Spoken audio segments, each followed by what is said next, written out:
And zoom in a bit. That's better. You want this too?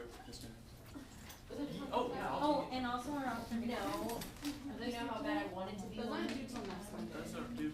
Oh, if you want to turn them in early. Yeah, can I? Yeah, if you guys, if you have Thank you. things you want to turn in early, like an observation or whatever, I'll take them too. If you have early things you want to turn in, like an observation that you want to turn in early, or you, yes, ma'am. I just had a question. How many observations are left? I got confused looking at the calendar. Is it 2 or Let's see. 2, I believe. Let me check. Wow. I think 7 and 8 are left. No, I Hold on. think it's, we have 3, cause 6 is next, then 7 6 and is next Monday, And and then 7 and 8 are due Wednesday the 30th. Okay. Yeah, Alright, so you've okay. turned in 5. Okay, just make sure, Austin, everything? Oh, yeah. Okay. And if you've already been and done your little lab thing, and you want to hand those in, that's also groovy. Okay, thank you all, and I got yours in the email. Okay, have a couple of things here to do today, so I'm gonna try to breeze along. Since I didn't get to the, getting this up last time we were together, thought I'd have it up today, and I brought in the video, the slow motion, super slow motion video of your folds and vocal fry, which is very cool looking. And I've got Jordan Bryant's video of her doing legit, and then mix, and then belt, singing different notes and different vowels, and then the phrases of music and stuff. So I brought that in. Plus, I thought we'd demonstrate some things in here, and I have some handouts to give you guys, so it should be a potpourri of fun about registers and getting into voice classification as well. For your schedule, just please note, I mean, we are slightly off, but I'm trying to follow the sequence, but I might be a day behind. Next Wednesday, the day before Thanksgiving, I'm flying on a plane to go see my wife's family. So, no pedagogy that day. Yeah, I know. It's breaking your heart.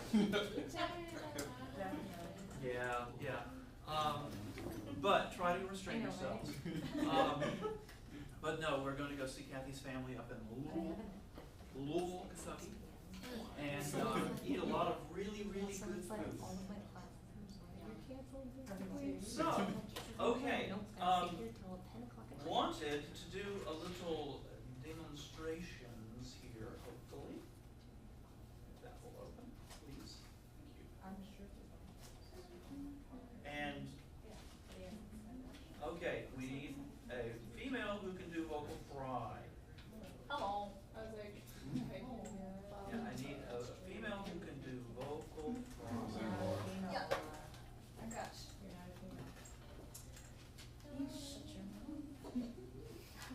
Okay. Let's get it doing its thing, if it will please allow, for God's sake. I know, it's amazing. Okay. It's crazy, right? Where did that come from? So hopefully, oh, and I need to change the setting. I'm sorry. Hang on. Jeez. I know. Jeez Louise. I don't think so, but if you can't pass by, then the chances. Yeah, we'll do this one. Okay, and so what we are doing here, sorry, I have a little mimmy. Now what you're seeing is, I know that's very, very busy, isn't it?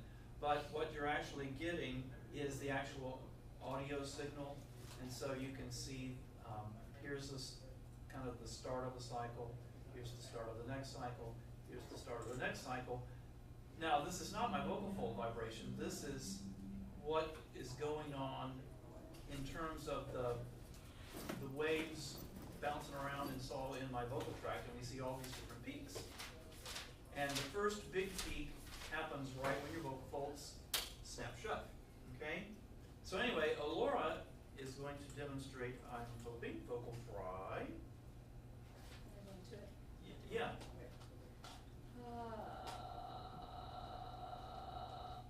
Lovely. Okay, so you'll notice when she's in vocal fry, and we're going to see mine in just a moment. All the time. When she's in vocal fry, you see that big spike, and then it's kind of dying away. And then there's a big spike and it dies away. Now, we will see much the same thing when I do it. So fry is really pretty much the same, male and female.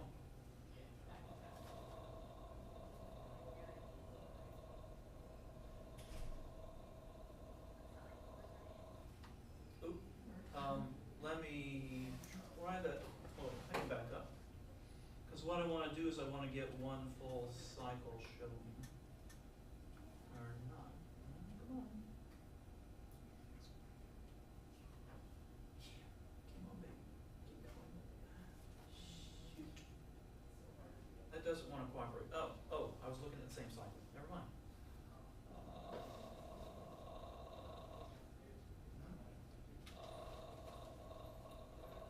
There we go. Okay. Well, trust me that there is a big peak over here, and you can see it pretty well just kind of dies out. Okay, and then there's another one right at the very edge.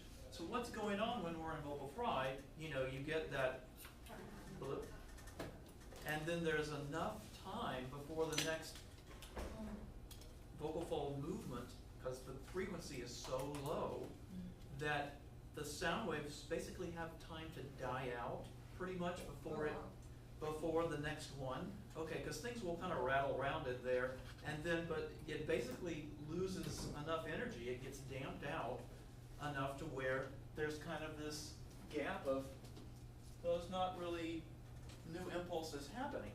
And that's what we hear. When you hear, and you can hear there's individual little pulses, and you could hear it in Alora's, okay? You're hearing those little pulses, and then you're hearing the little gap. There's enough time for you to notice that gap.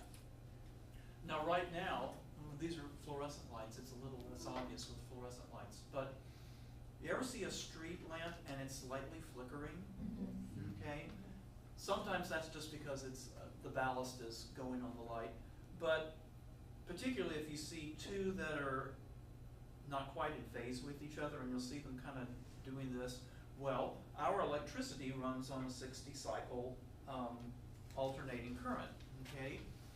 And that's just right around our we've got a visual threshold, you know, of how, where events start to look continuous rather than stopping and starting, just like you go to the, well, if you went to an old movie theater, not with digital films, but where they actually had film playing, and they have the frame rate fast enough to where the movement looks smooth, even though it's actually individual little pictures. You string it all together and it's going by fast enough, it all looks very smooth. Well, the same is true with sound. We have a point where we start hearing things as continuous sound rather than individual pulses, and it's somewhere around it's around 70 hertz, and below that we are starting to hear those little gaps, because there's enough time for there to be enough of a silence where we start hearing, wait a minute, that's a new thing, ooh, wait, there's a new one, ooh, wait, there's a new one, rather than it just sounding continuous. Does that make any sense? Mm-hmm. So this transition from what is sung to what we start hearing as fry, you know, where you hear those individual pulses, is really primarily it's a perceptual thing. I mean, yes, when we look at the video of someone singing vocal fry, it will look a little odd. But the primary thing for us identifying, ooh, that's vocal fry, is we start hearing those individual pulses. Even if we got Alejandro in here singing a low C, you can kind of hear there's like a buzzy rattly kind ofness to it, and that's you hearing, because he's singing low enough to where he's actually down in that area where we would perceive it as we start to hear kind of individual little pulses. What pitch is 70 hertz? It's right around D2. It's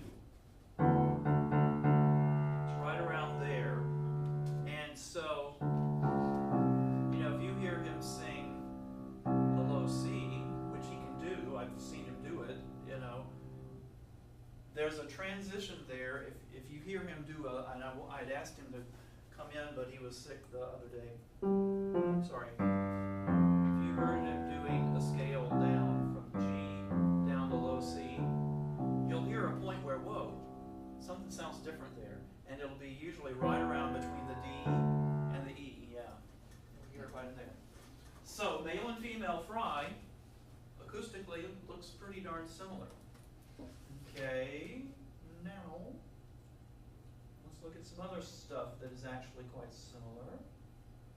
And that is male and female singing chest. Who wants to give us a good chest voice note? Female. Sorry. I'll do it. Since Okay. Someone else is. So, Who's gonna offer? nice, strong, you know, like I don't know, G below middle C. Okay. Or something like that. Good.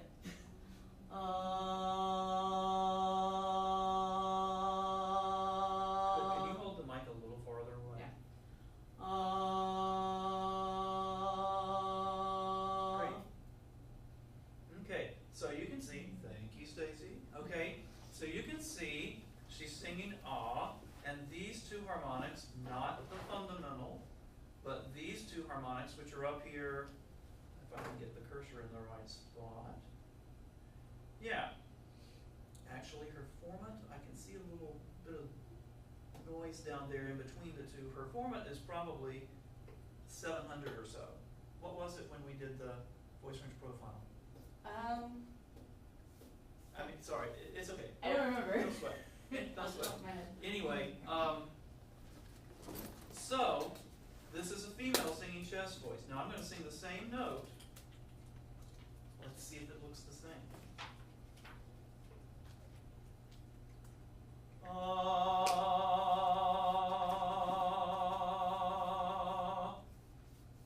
Similar, Wow, yeah.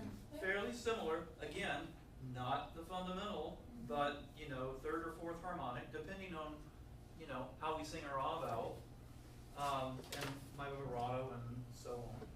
Okay, now I have some more stuff out here, and that's just because I'm manly.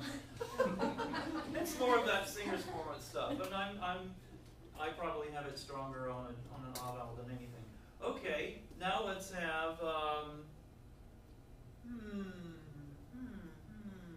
Caitlin. Something in your middle voice, so like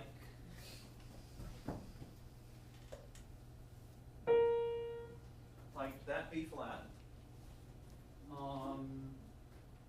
Sure, let's do an ah vowel.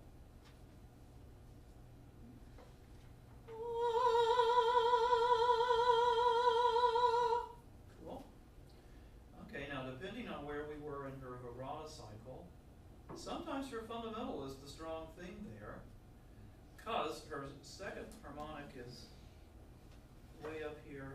Yeah. It just depended, you know, on the lower end of her vibrato swing, the second harmonic was the strong one. Interesting. Yeah, but they're fairly close to each other. Yeah, you can see it's still on the stronger side. That's kind of on the lower swing of her vibrato. Okay, so now I'm going to sing the same note, same vowel in falsetto. Okay, let's see if it looks similar.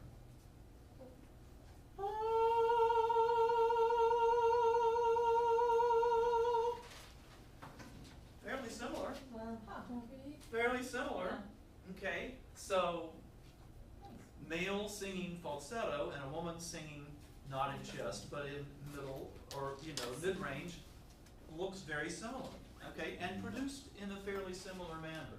The cricothyroid is the more dominant of the pitch changing muscles, okay, right? Because it's doing more stretching than the TA is doing resisting.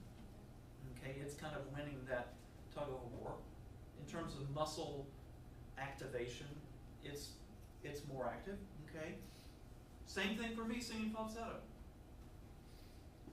Now, if we got, you know, an octave higher, I can't sing it, number one, and we would see your fundamental way, way high, like we saw last week when we looked at this. Okay, now, I have some files of people singing belt. I figured it would be safer to find one that I had stored. Come on. Let's see,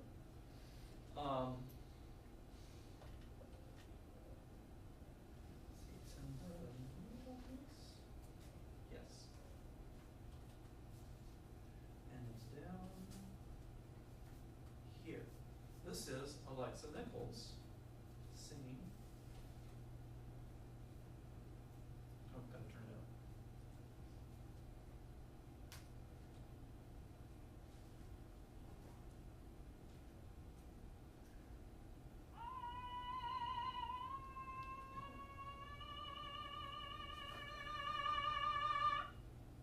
Okay, now she's really letting it rip there. You can see the second harmonic, pretty strong. Huh. Okay, looks a lot like chest voice. Yeah, you remember when Stacy sang chest voice? And so laryngally, the TA is the dominant thing, and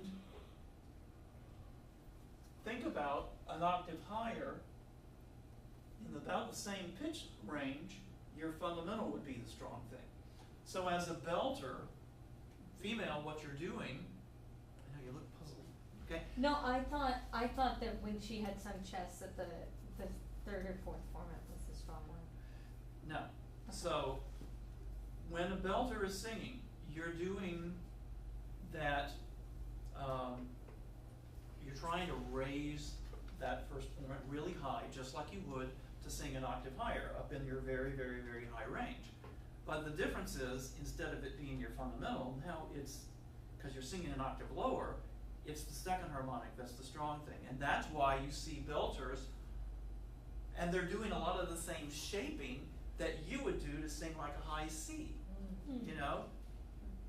You'll see that big wide open mouth, you know, kind of like the A face, you know.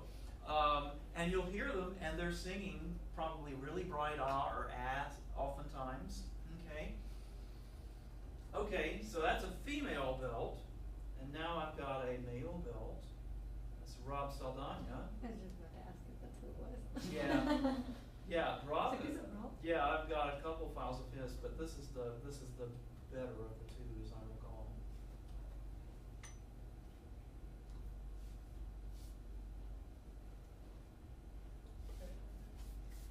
Yeah, let me see if I can get this plugged in.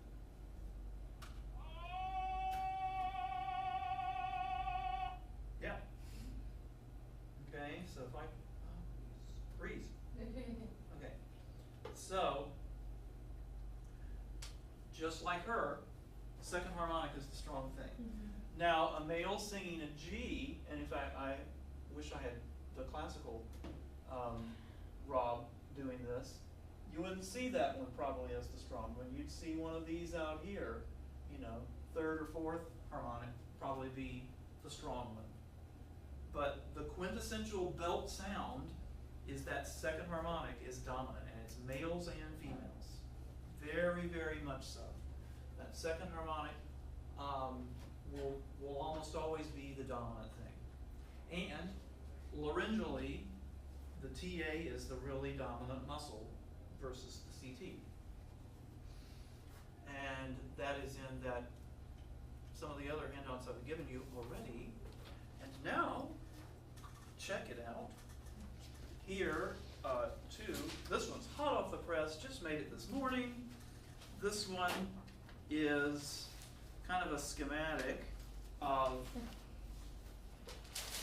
different registers, how they overlap, and with the belt stuff, some descriptions of Yes, Venn diagrams. Yay. Not bad. Because, Alora, I think you would agree, you know, you've got fry, and then you could kind of glide up very quickly into chest, but you can't smoothly go in and out. But a low bass often can go pretty smoothly in and out of that fry. You almost could. If you were relaxed, you know, like first thing in the morning, I bet we could do it with you too. Once you've sung a little bit, those low notes kind of go away. They sure do for me. But anyway, so we've got kind of, and you know, so from left to right, we're looking at low pitch to high pitch. The width of the bubbles means nothing. It's just how Microsoft Word would let me do it. Okay? Does this make sense and is sort of helpful? So there's these pitches where, say, falsetto and whistle overlap. You can choose to sing those pitches in falsetto or whistle, depending on how you're approaching or leaving or. Yeah, now granted, the number of men who get up to whistle is pretty rare. I mean, I have a countertenor friend who can do it, but only like staccati. He can't sustain up there at all. Or even lower, like the transition between chest and falsetto. Oh yeah, I You'll mean, choose whether you yeah, I want. could sing. Ooh, ooh, ooh, ooh. The falsetto is pretty weak, you know. Ooh, ooh. But yeah, I can do it either way. Just like you can choose to sing head kind of down low, you know, or sing chest on that same note. That was like middle C. So that's why we do have some of that overlap. And some people seem to be able to blend head and whistle. And again, that one up there for women, you know, that's a resonance thing. It's not laryngeal. You know, the big laryngeal one for women is that chest to middle. That's where you're going from the TA being the dominant thing to the CT being the dominant thing. And the same is true for men, you know, chest to falsetto, because the full extension for men is the TA is still very, very active. And then below that, I did some stuff with the belt and mix and legit in women, and we're going to see that on this video of Jordan.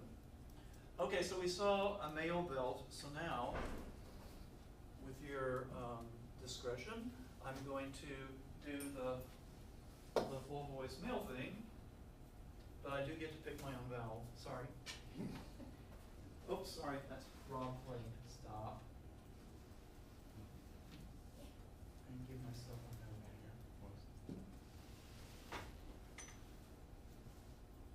note here. Okay, so male singing high, here goes nothing.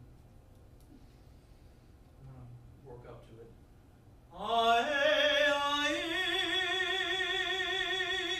That's right around where that first formant of E is.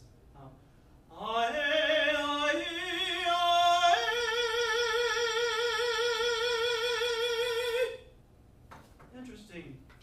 My first harmonic. Okay, well. Let's try it. Yeah, I'm singing A, which, and that's right around where that is, although I would probably get some more bang if I made another choice. Let's try this.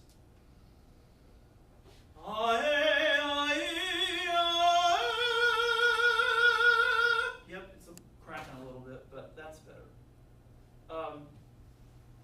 So there I chose OE, I like, and you see it's third harmonic. Is that what we saw on Friday with the male tenors we were Yeah. listening to? Yeah. They were doing kind of like coloring more that direction. Yeah. Okay, so very different from what we saw with Rob's belt, where the second harmonic was the strong thing. Here, third harmonic. I made a vowel choice which helped me make that kind of tuning. Okay. Now, let's put this aside for just a second, and maybe we should look at that video, which is really way cool. And then we got two videos we can watch. First of all, well, there's Jordan's thing.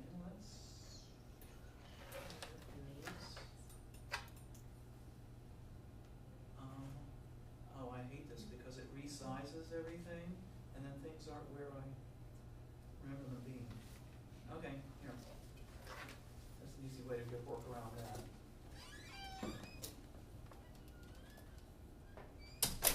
Okay, here's Lisa Popeil. It'll take it a second to load up. So Lisa Popeil is a voice teacher. Now check it out. You see this little Beep. whoop, whoop.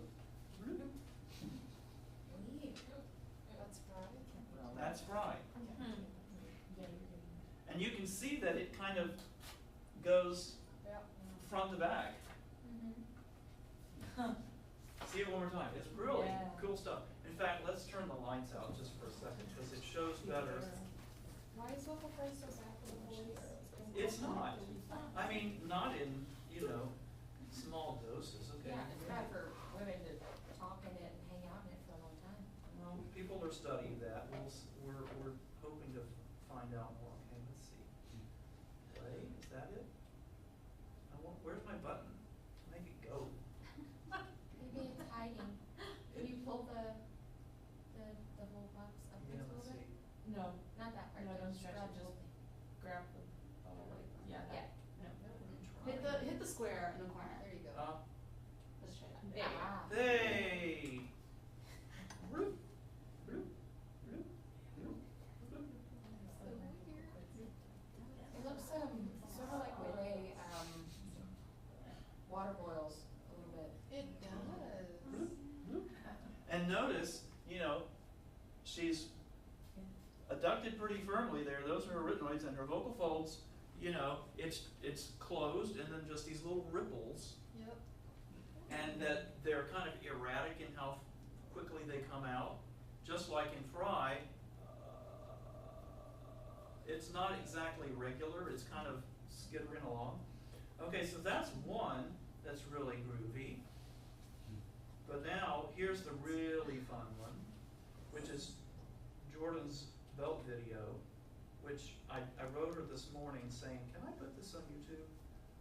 Come on, play. Oh. I want Windows Media Player, yes. And I'm not gonna play the whole thing because it's like 15 minutes long, but I'm gonna play just little spots. Oh, that's, I can put her back in.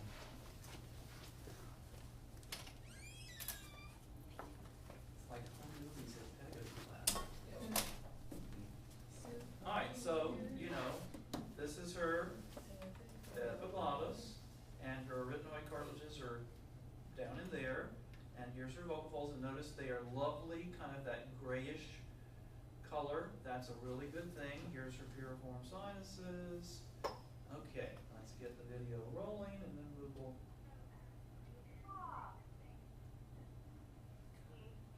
Okay, I'm gonna skip ahead to 1:40. She's got a really big epiglottis there. Yeah. I mean, nothing wrong with that. Okay, so that's classical and then mix.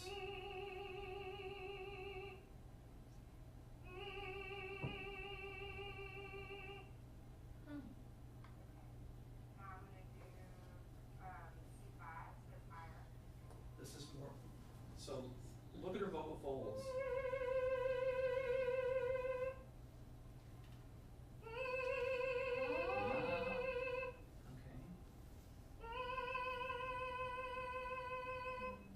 Okay, so that was classical mix, which has probably a little more TA, but it's mainly a vocal tract thing. And then the top, the belt one, you see, the false folds really active and so on. We'll see several other like that. All right, going on.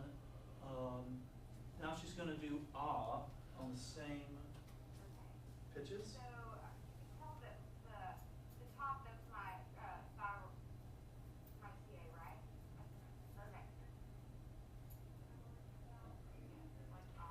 Yeah. Is that the back of her tongue? That's the back of her tongue, yeah.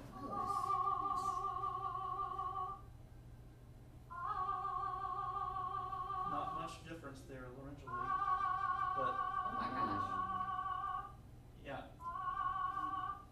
can see her arytenoid cartilage just kind of pivot a little bit.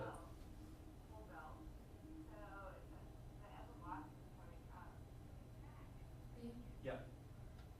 Yeah. That's just spit. It's okay. You know. Hey, it's our bodies. We all look like that, you know? It's just don't usually see it this close. Yeah. Or that big.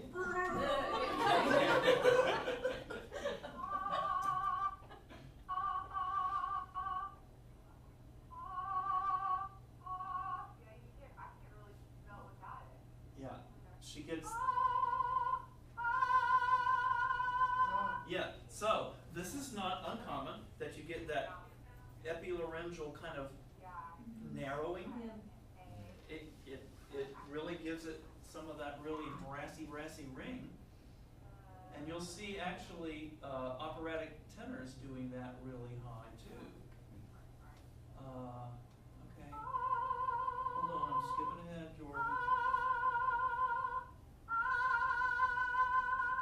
Okay. Now skipping ahead.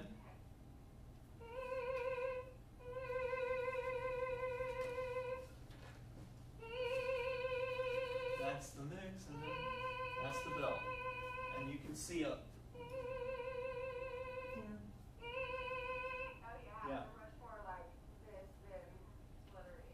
So you may be able to see, you know, they appear to be adducted more, and you can see the false folds on the sides are quite a bit more active.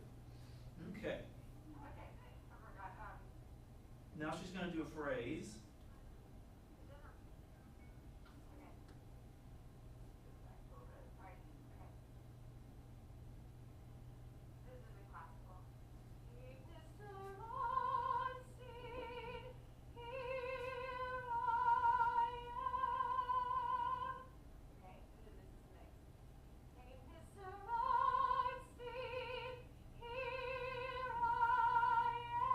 Mainly just a timbral change.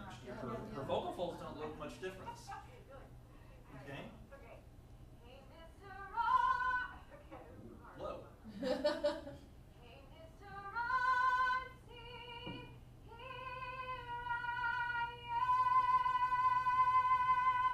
And you might notice her vocal tract kind of narrows and squeezes too. It looks like it's bad for them. Like it looks like it hurts. No, I mean, there are It's just people so who've been intense. belting for 40 years, you know.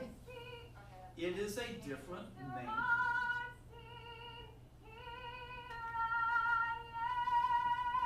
It's just a different way of, I mean, it's a, let me pause here for a second. So cool. Because this is an important point.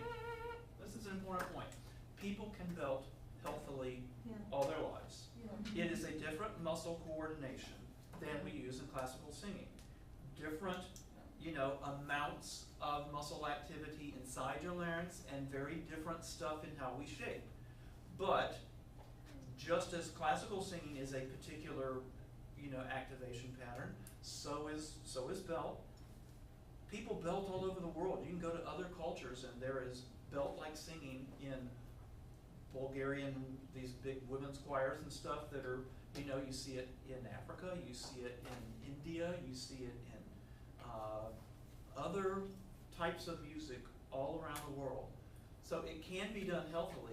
I think the place where people get into danger, and it's classical singing as well as belt, popular singing, is things like hard onsets, and the amount of singing, and, you know, per day, not getting recovery, and then Speech habits? speech habits, yes, and then lifestyle things.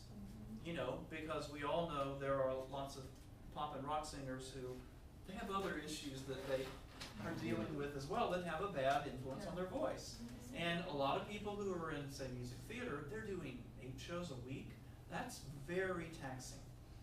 The smart ones are seeing their voice teachers all the time, staying up, keeping healthy, pacing themselves very carefully during shows. And of course, amplification is much more prevalent now in musical theater, has been for quite some time. And you go home and you're quiet. Oh, well, that's true. People know better because, I mean, you sing late at night, and of course, what do you want to do? You want to go eat, and then you stay up till 4, and then you talk, and you can't do that when you're doing 8 shows a week. Yeah. I mean, I've talked to people who are working on Broadway, and it's like, man, I get off stage, have a little something, maybe light to eat, and I'll sit and read and calm myself down, and I go to sleep, and I'm resting up because I got another show the next day. Okay, so there was one last little bit with the strobe that is really handy here. Let's skip ahead, where you can see the slow move. Yeah, okay, so that's classical.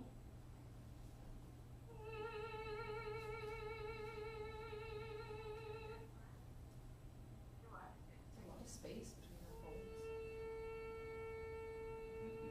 She's got a little posterior gap there, you see it? Even Yeah. when they're in contact, there's a little gap in the back. That's very typical.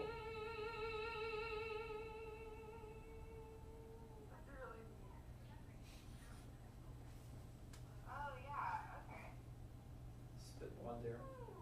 Okay, now she's gonna do.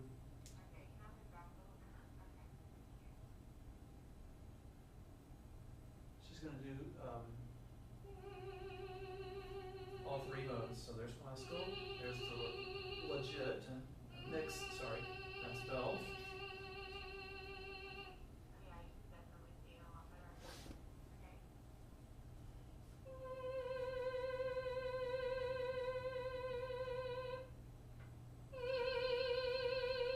That's the mix, and now here's bell.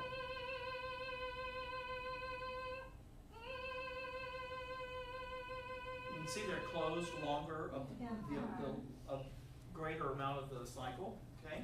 Did Jordan do more of classical or more of that both style?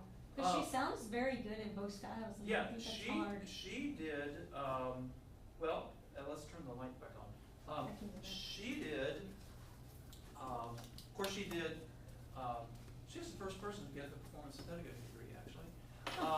She did, her project for her ped degree was on belt, and so we came up with a series of questions which we sent out to Lisa Papille and Jeannie LaVetri and let's see, Mary Saunders at Penn State, and overseas to some people over in the UK who Jeremy Fisher and I'm dropping her name. Anyway, and so got answers back from folks about how they teach and what they're listening for and ways they approach people, working with people. Then she did some phone interviews, follow up, and so on. Then she also did this video with Jill over at the Voice Center because we wanted to see, and this was, well, she did the video at the end because she got money from the dean's office and she went to Penn State University and she stayed a week and she had lessons with Mary Saunders Barton on singing belt because she's very interested in belt because she was teaching at a music studio at the time, and all the kids she teaches, they want to do musicals, they want to do Annie, they want to do Little Mermaid, they want to do this, that, and the other, and so they're wanting to do belt pop singing. And so she figured, I need to learn from people who do this for a living. And so she went there. I don't think she's done the Shenandoah thing, but hold on, I see, I'll call you in a minute. And then she did the video, and she also did a big, developing like a resource notebook of all, research articles on belt singing and so on. Yes? So was she a classical singer when she came in, and then she learned to belt? Like She, basically while she was... I don't know if she had done much before, but she certainly got very interested in it here. We've had other people who, Susie Rocha was very interested in Christian contemporary popular styles and did some work with a family of singers. We were looking at, a group of people who've grown up together and share common genetic stuff. It was really, really interesting. And she kind of came up with a classification system of all, you know, the different styles in Christian contemporary music. Okay, want to give you, let's see, I gave you this one? No, okay. This is, again, this is from Lisa Popeil, and it's a chart kind of breaking up her assessment, of different popular styles, and kind of, you know, based upon research she's done. And I mean, Lisa sang with Frank Zappa. You can see her in videos with Weird Al Yankovic, and she's had a very interesting performing career. And then she's done voice research with Johann Sundberg and Ingo Tietze, and very knowledgeable. And so anyway, kind of how she's categorized, you know, she has some example singers in different styles. That is rock there, that's very dark. Okay, so I give you that one, and now the classical one, the what the fuck chart. That's right, I said it. I said F-A-C-H. Okay, and what you've got here, you've got the German or English name for different Fächer, as they are called. Is this approximate? So like, if you know, with the range especially, you can still be in Well, whatever soprano. Yeah, I mean, this is range. performable range, Okay. not what you might do in a practice room. Is that a stretch or a question? A question. Okay. Or a comment. I actually learned that when you're like choosing rec for yourself, that you can choose like a main FOC and then the FOCs before and right after is Yeah, where you can kind of hang look out and look and see, yeah. And they'll call people like that, you know, as a vision, you know. This chart, Shirley Emmons, who was a legendary voice teacher in New York City, Shirley and I put this together. She did the lion's share of it, I will say. And so you've got the FOC name, the range, a description of the voice, you know, kind of signature roles for that kind of voice, and then some singers of the past and present. This appears in the Oxford Handbook on Music Education. And anyway, so it's really a really nice breakdown. You know, so you could look at something like,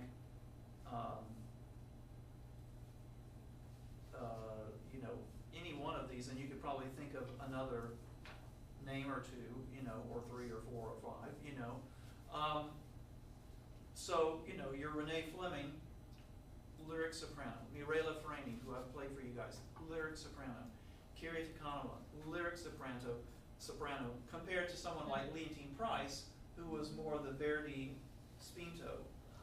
I have a friend, Marty Byers, who's been here, done a master class or two here, and she sings Jugendlich Dramatischer stuff.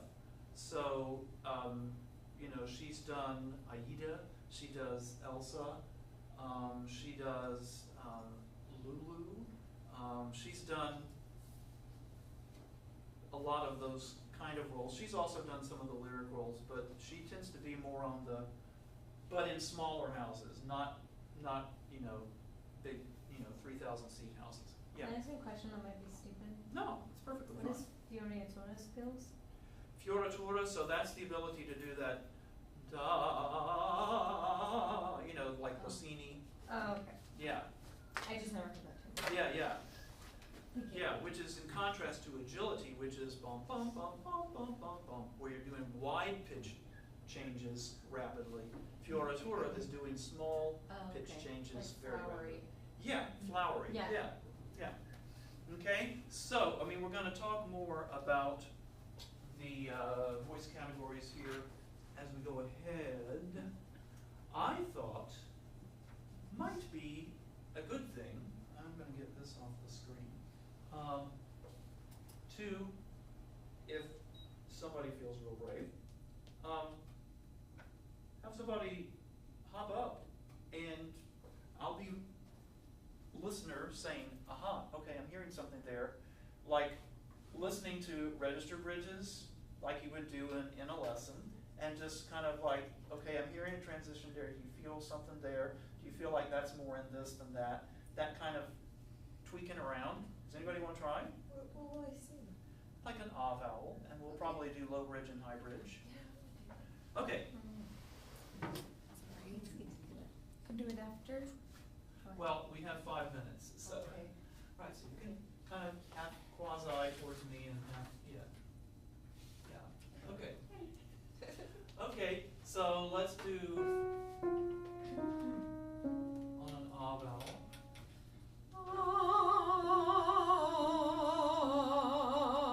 Okay, between there and there was a little wobbly change, okay? Same thing?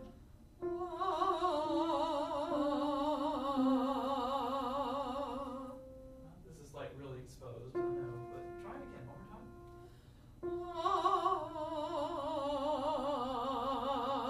So it's like 2 and 2 pretty much? Yeah, okay. Okay, yeah. All right, now let's do.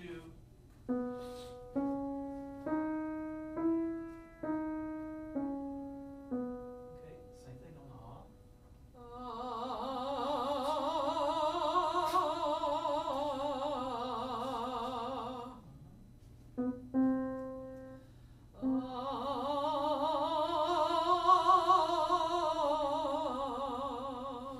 Tell me what you feel.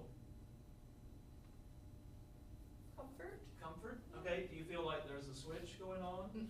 Okay. Let's go down one.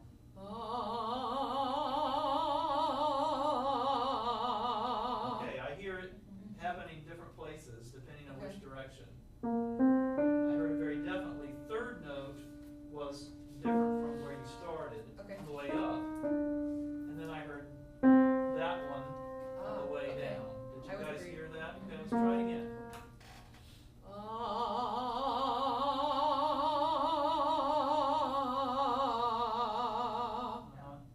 Yeah, I mean, it's pretty subtle stuff. Okay, so now. It is very subtle, yeah. Octave higher.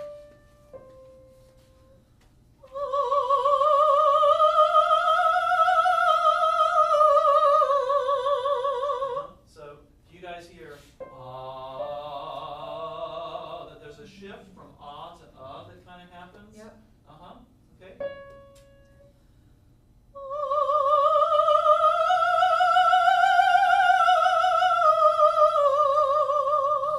So less, it was more Less shifty. disguised, that one, but try this one again. Sorry.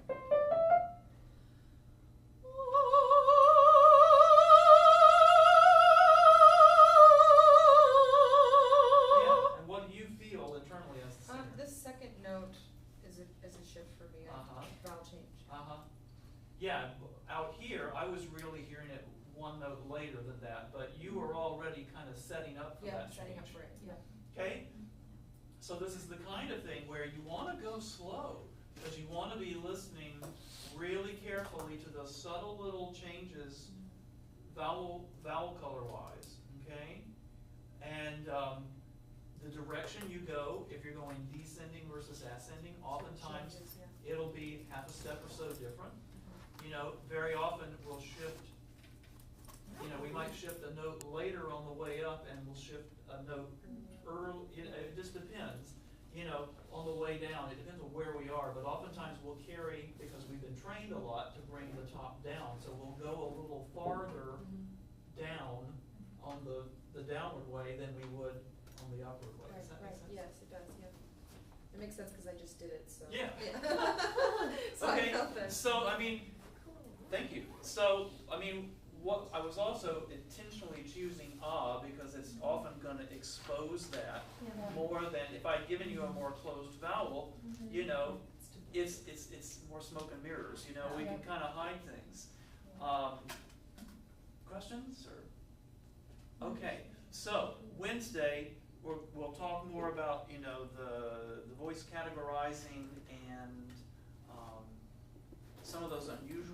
voice types that are kind of in the cracks, you know, and what's going on with them, that are actually the rare ones, but are often the most marketable. You know, like the dramatic tenor, or, you know, the dramatic soprano. Did any of you guys, who went to Nats, did you go to Julie Simpson's master class? Okay, well, Julie teaches at Rice, and I mean, she's a full lyric to, you know, kind of on the dramatic-y side mezzo, okay? She's also sung some dramatic soprano parts. I mean, she sang Magda in the console at University of Colorado, you know, singing the Papers aria, and it was thrilling, you know, because she's got a really good top. And you'll see people who are dramatic soprano, dramatic mezzo, you know, people like Grace Bumbry and Shirley Verrett sang the dramatic Verdi soprano roles, mezzo soprano roles on Neris and Eboli and things like that. But they also would sing Tosca, you know? Yeah, and they were, you know, pretty darn good at it too, okay? So, Wednesday we'll do that, and again, no class next Wednesday. But this Wednesday, yes. All right, thanks y'all, that was fun.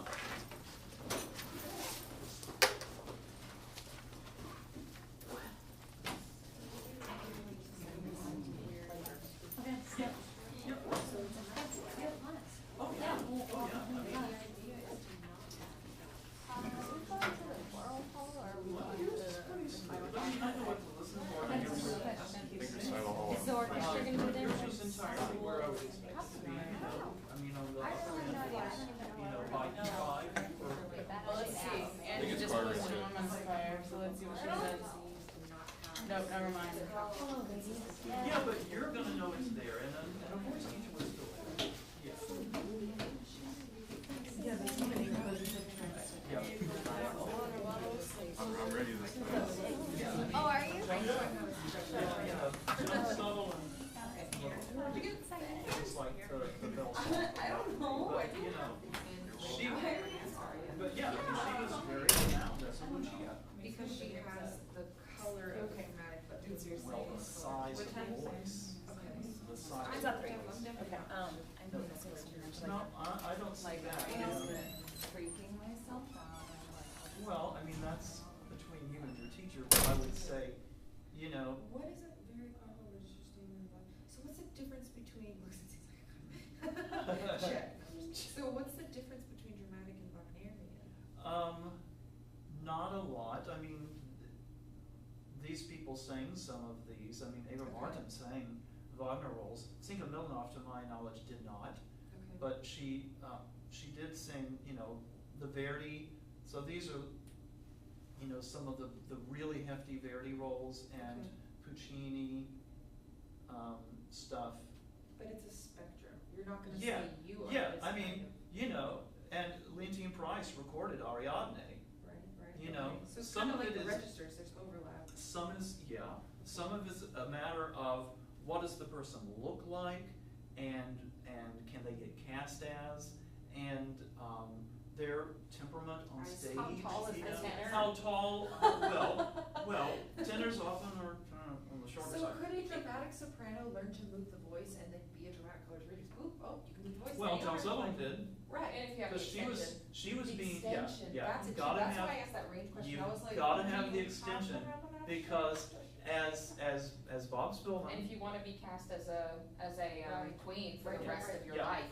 Yeah. If Is you this sing one, F6? queen once, you're never singing anything else ever again. Yeah. If you sing what? Queen of the night I once, mean, people like will, pretty much you make your entire career off of singing queens and magic flutes. yeah, Is this F6? yep. And see, the thing with it is, you know, Lucia, I mean, my wife went and coached with Bob Spillman, who he was, you know, the music director for the Aspen Opera program, and had accompanied, you know, James King and all these famous singers, and renowned as a pianist and a coach. And she was kind of looking at, okay, well, do you think I could? And so she took the Lucia aria into him, and I mean, she had a good D. She took it until she swung it? No, Or she Renyama. took Renyama. And he said, well, Kathy, he said, you know, my wife is 5'3". But, you know, she can put it out there, but still, she's 5'3". And he said, you can't sing Lucia professionally without a D, because there's just money notes. Yeah. It's there in Everybody's a couple of paying. spots, you know, and you can't sing it with that D. And he said, you know, you're a great Susanna, you're a great Gretel, Ugh. you're, you know. So is Lucia it's not a dramatic coloratura role, it's a coloratura role. it's But a considered- dramatic it's- coloratura, lyric coloratura? It's, Right. it's, That's what I thought. I mean, But it's Sales sung is- by, Sales did Lucia. yeah, it's sung by people who are lyric coloraturas. It is also sung by the dramatic coloraturas. I Right. mean, Sutherland was famous for it. Doesn't it depend on what, it really depends on what The color director. that You they know, wanna hire. Diana Damorau, you know, sings Queen of the Night, she sings Lucia, she Mhm. sings, and she's the dramatic coloratura, you know? And she sings That's Gilda, so exciting. go figure. Yeah. sometimes. I've heard her do a Gilda. Gilda's pretty high. Mhm. Gilda's really quite high. Mhm. You know, and the Verdi things are odd, you know, because you'll see people who sang Gilda and they sing Leonora. Mhm. You know, now Price sang Leonora, but, you know, She would she sing would Gilda. never sing Gilda. Mhm. Yeah. So, Oh, anyway. I wanted to, Yeah. talk to you about PED, about